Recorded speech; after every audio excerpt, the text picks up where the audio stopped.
Welcome to Spotlight, the interview show on RT. I'm Al Grinov, and today my guest on the program is Richard Stallman. The computer world is divided in two confronting camps with two totally different philosophies.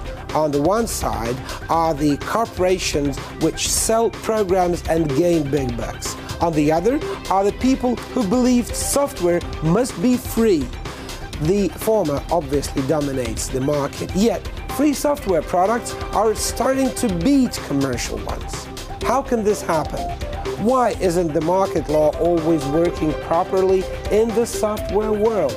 We're asking the #1 person in the free software movement, a true computer genius who has always confronted businessmen like Steve Jobs and Bill Gates. Spotlight gives you a unique opportunity to hear your questions answered directly by Richard Stallman, a programmer turned philosopher.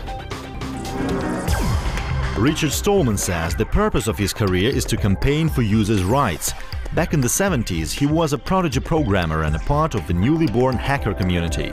He could have continued in a software developer career, but an attempt to introduce a totally free operating system made him a true philosopher.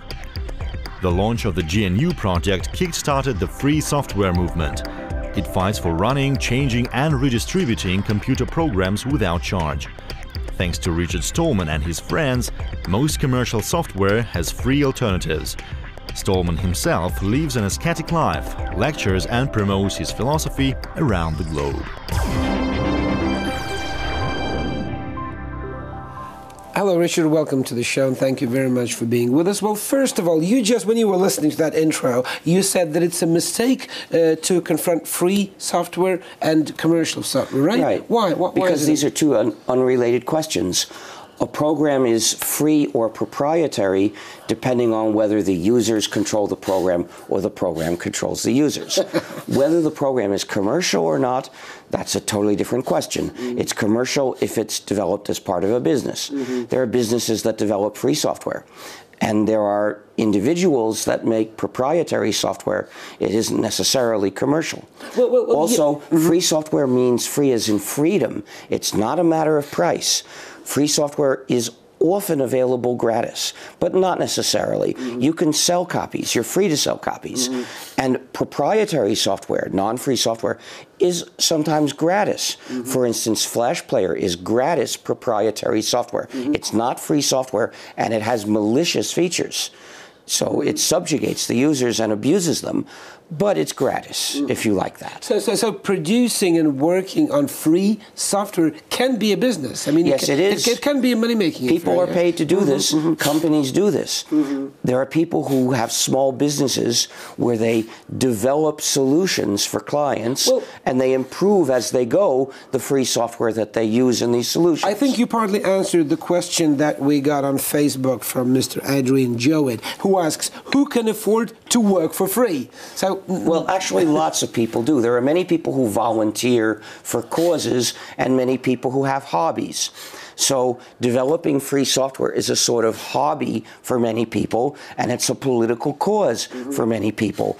But the crucial thing is there is lots of free software.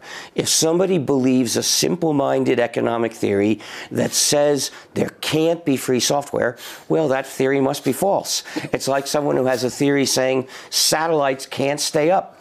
Well, they do. Look up at the moon one day, and you realize satellites can stay up. So that theory must be wrong. Well, now, you might want to ask how people develop free software. That's an interesting question. But to say, I don't believe it could exist when it does exist, that's just a false belief. Well, if God wanted people to fly, he would have given them wings, sure? Well, there's no God, so it's not really a meaningful question. But basically, for software originally was frequently free back in the 1950s. As soon as there was more than one computer that was an identical model and that the same programs would run on, and there were various users doing things that sometimes had an overlap, they started sharing software between them. And free software was still common around 1970 when I entered the field.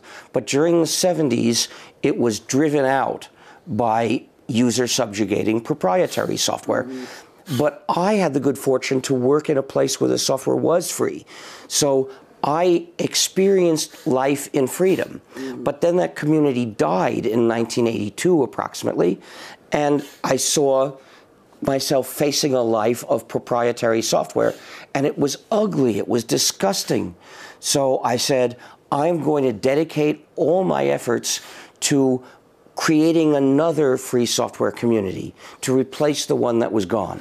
Another question we got from Facebook came from Nick Elliott, and here's what he writes. What motivated you to pioneer the free software movement when everybody else thought this was insane? Well, I had already... And you're not a believer. I had already experienced life in a free software community. You just said that, yeah. So I knew that it was possible and that it was a good way of life. Mm-hmm. And I didn't think that money could compensate for the ugliness of life that I would have with proprietary software. I didn't want to be subjugated, and I didn't want to subjugate others. In fact, it made me morally ashamed, the idea. It was morally wrong, in my view. So the only thing that was worth doing with my skill as a programmer was creating a free world. Richard, you say, I quote, "It will take many steps and many years to reach a world in which it is normal for software users to have freedom," end quote. Do you think the existing economic system should be changed to help your dreams come true? Or that's not necessary. The free software movement was started in a capitalist society and has always existed in a capitalist society. There's no incompatibility between free software and capitalism.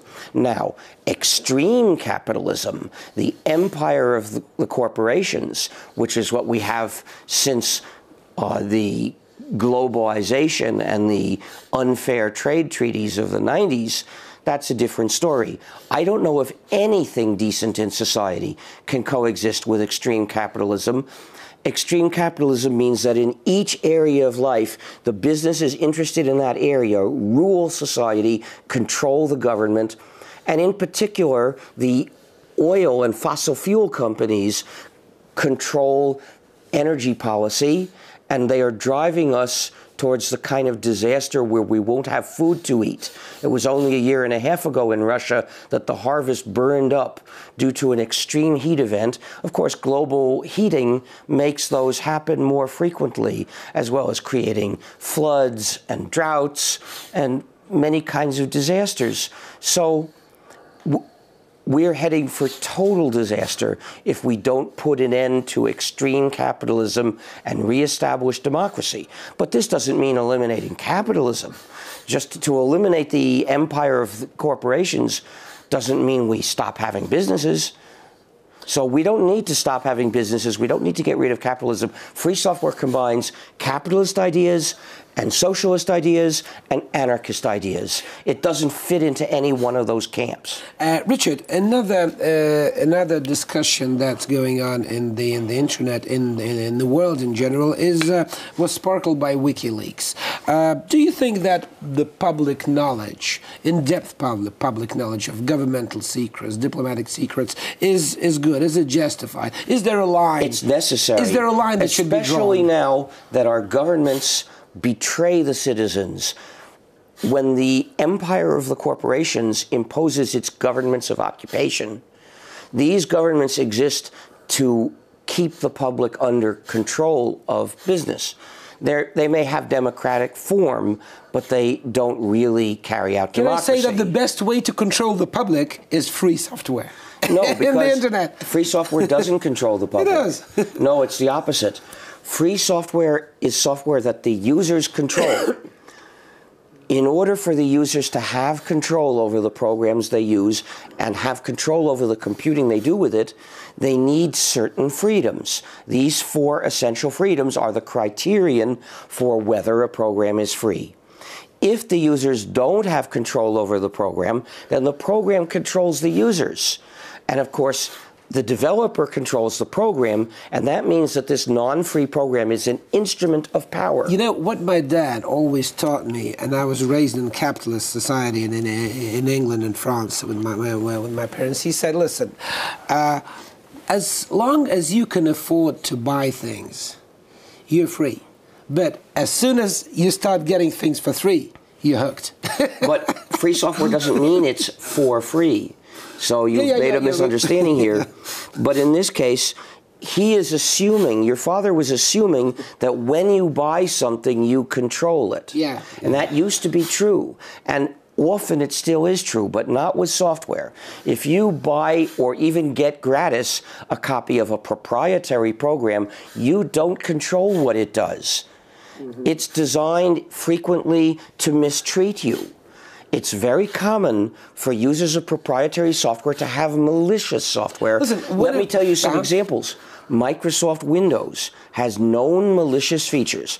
It has features to spy on the user, features to restrict the user. These are called digital handcuffs. And it has known backdoors with which Microsoft, for instance, can change anything remotely. macOS has known digital handcuffs to restrict the user.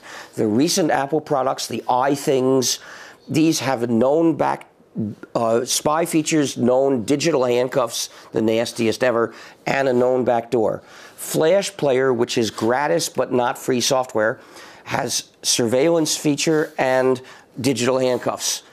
Most cellular phones will transmit your location on remote command. That's a surveillance feature and a backdoor together. The best thing to control you is your credit card. I mean, well, exactly. Well, that's why I normally buy things only with cash. Listen, but the point is that non-free software, because a corporation, typically it's a corporation, has control over the users through this program, it uses that power to abuse them. It puts in intentional malicious features.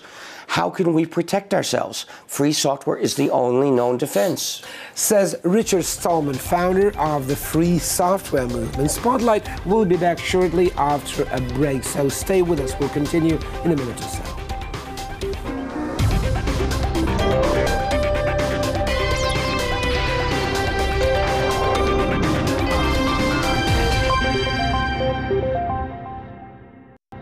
Welcome back to Spotlight. I am Al Grinov, and just a reminder that my guest on the show today is Richard Stallman, founder of the free software movement. Richard, we've got dozens of questions from our viewers, and here's one from a man called Casey and Andre. He put a question to you on our website.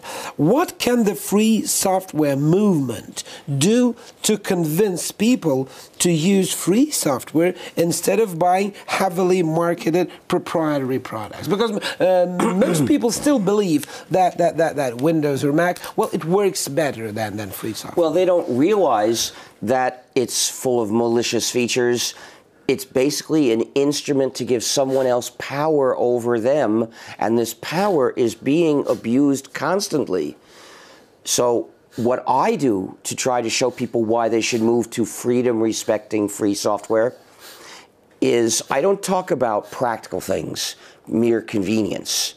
Because, free software in some cases is convenient, in some cases less so. Just as proprietary software in some cases is convenient, in some cases less so. They're not all incompetent. I'm not going to claim that. But they never respect your freedom.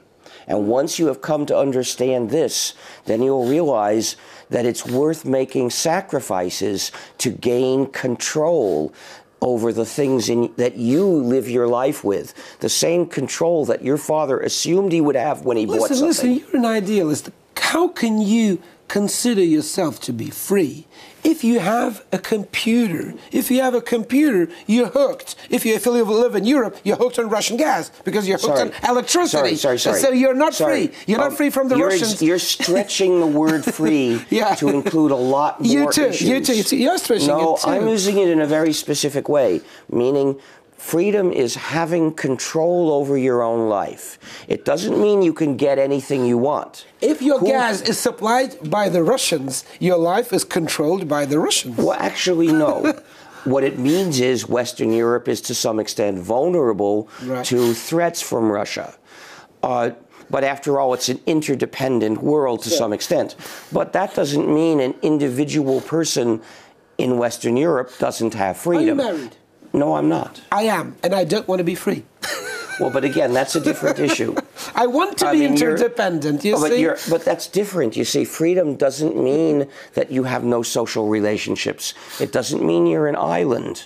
What it means is nobody is controlling you and making you do this and making you not do that. Now, in a free society, people generally have their homes where they own things, and they can do with those things what they want to do. Of course, there are things where you affect others, where you have to respect their rights, but you have a sort of sphere of your own freedom around you, but not if you're using a computer with proprietary software, because there, the developer, the owner of the program, controls everything. Mr. Stallman, what's your opinion on the GNU Linux-based national operating system funded and co-financed by the government? Which government? Well, government bodies. Any government. Yeah. Well, first of all, GNU is the name of the operating system I started in 1983. Yeah. It's pronounced GNU. Linux is a kernel. It's one program that we use with the system. That was the one piece that we hadn't developed, and Mr. Torvalds provided one. So GNU/Linux is the combination. It's basically GNU with Linux. So this is a complete operating system. Now, in fact, it's normally not funded by governments, but we're happy to have government help in improving it. So some pieces have been funded by governments. Nothing wrong about it. And government agencies must insist on using only free software for the sake of the computing sovereignty of the state. If a state agency uses a non-free program, that means a private entity has control over the state's computing. That must not be. Okay, commenting on the death of Steve Jobs, you're quoted to say, "I'm not glad he's dead, but I'm glad he's gone." Well, I think the same thing was said about the mayor of Chicago, about his Something similar, yes. Yeah, something similar. I tried to quote that. I didn't quote it exactly right. I posted an extra correction. Well, what was wrong with him? You mean the ideology? Steve Jobs figured out how to build computers that were prisons, jails for the user, and how to make them stylish and chic. Which makes him a genius. Which does make him a genius. It made him an evil genius. Yeah. He did harm to the world because he convinced people to rush to stores saying, "Put the handcuffs on me, please." And that is extremely harmful. That's what we fight against. So does that mean that like a Motorola phone is better than an iPhone? I'm not sure. I don't think it is. What kind of phone do you use? You use I have an iPhone? no mobile phone. You don't have a mobile phone. Right, because all mobile phones are surveillance and tracking devices. What's wrong about you're so What's wrong about being surveilled all the time? I'm not spying for anybody, even for Mossad. Sorry. I don't care.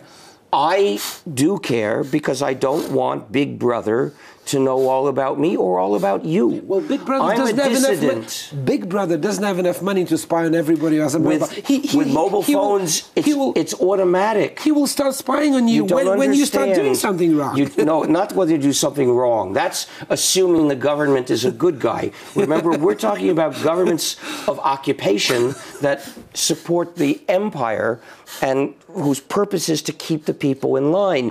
They sabotage protests. I witnessed a couple of governments comprised of good guys, and they never survived more than 6 months. Well, I don't know. That's not the point. The point is that I reject the assumption that we should want the government to have more power.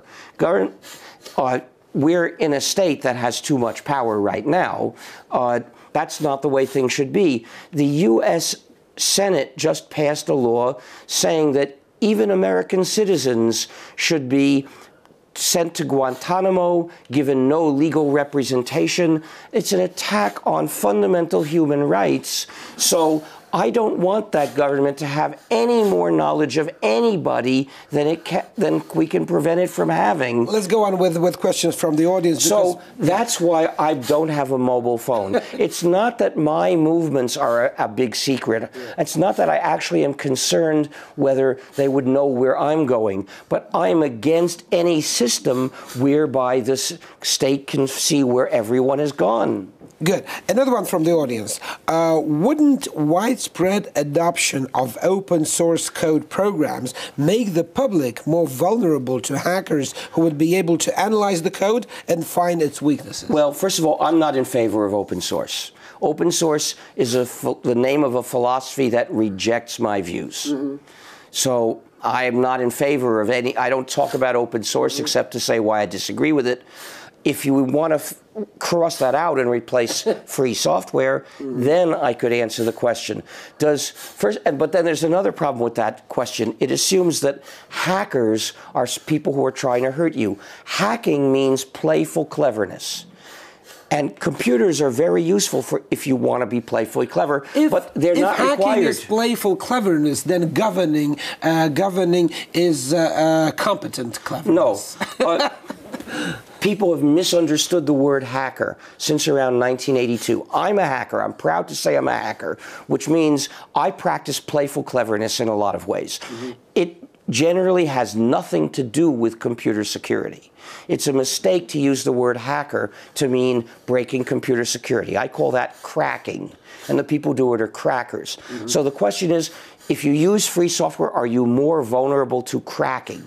And the answer is no. Empirically, our software has better quality, and you are not more vulnerable. We found out just a week ago that there was a bug in iTunes, a security hole that Apple knew about for years and only announced a fix a week ago. And in the meantime, they think that this might have been used by governments and others to break into people's computers and take control of them. Well, that's not free software, you know. Christopher Calderon asks us on Facebook, rather asks you, what do you think of social networks like Facebook acting so secretive in their finances and very secretive in their privacy policy? Well, these are two different questions. Social networking is one question, and Facebook is another. So Facebook isn't social networking. Well, it's one particular case. Social networking in the abstract, I don't have anything against that. I don't do it because it's not convenient for me. But if it's convenient for you, do it. However, Facebook is very nasty. You should unfriend Facebook today. You should never touch it because Facebook does systematic surveillance of people, even non-Facebook users. If you visit a page that shows a like button of Facebook, Facebook knows you visited that page. Well, we're developing something that's going to cause these like buttons not to show up so that Facebook won't know where you went. But Facebook does other nasty things like Facebook, if you're a Facebook user, Facebook would use your face in paid advertisements without asking you. So and there are many other bad things about Facebook. Okay. So you shouldn't touch that. But a social networking site can be ethical. A question from a user nicknamed Bartholomew. He asks, you are known as being very wary of publication of personal data on the internet, but what's your take on the problem of false online identity in order to deceive people, the so-called sock puppets? I think that's bad, but I don't think anything can be done about it, because the kind of surveillance system that would be necessary to prevent sock puppets would be tyranny. Thank you. I'd rather live with sock puppets. Thank you. Thank you very much for being with us. It was really interesting to talk to you. Thanks. And just a reminder that Richard Stallman was my guest on the show. He's the software freedom activist. And that's it for now from all of us here. If you want to have yourself spotlight or have someone in mind who you think I should interview next time, just drop me a line at algorithm@rttv.ru and let's keep the show interactive. Spotlight will be back with more first-hand comments on what's going on in and outside Russia. Until then, stay on RT and take care. Thank you. Thank you.